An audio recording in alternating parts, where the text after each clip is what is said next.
Andijon shahar birinchi oilaviy poliklinikasiga koronagrafiya apparati keldi.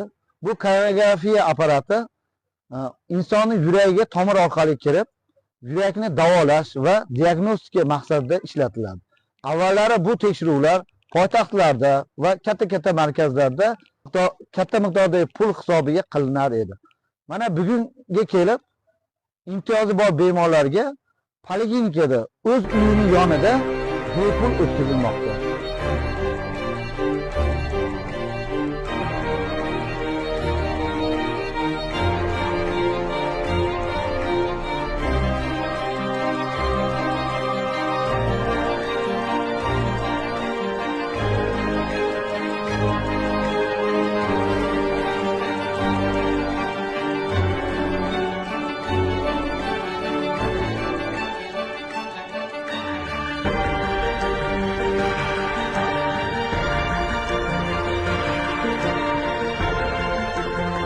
Andijon shahar mahallalar fuqarolar yig'inlari mahalladagi yurak kasallar bilan og'rigan kasal bemorlarni shu poliklinikaga taklif qilindik.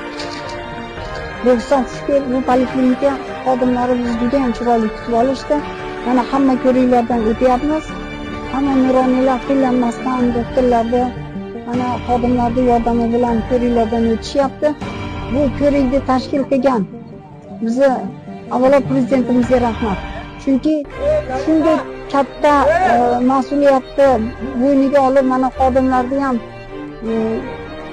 jamlab butun nuroniylarda sog'ligiga e'tibor bergani uchun prezidentimizga, viloyat hokimimizga, shahar hokimimizga, o'g'il rafiimizga, go'rz rafiimizga hammalariga rahmat. Mana shu yerdagi xodimlar birinchi poliklinikani boshlovchi xodimlari hammasiga rahmat.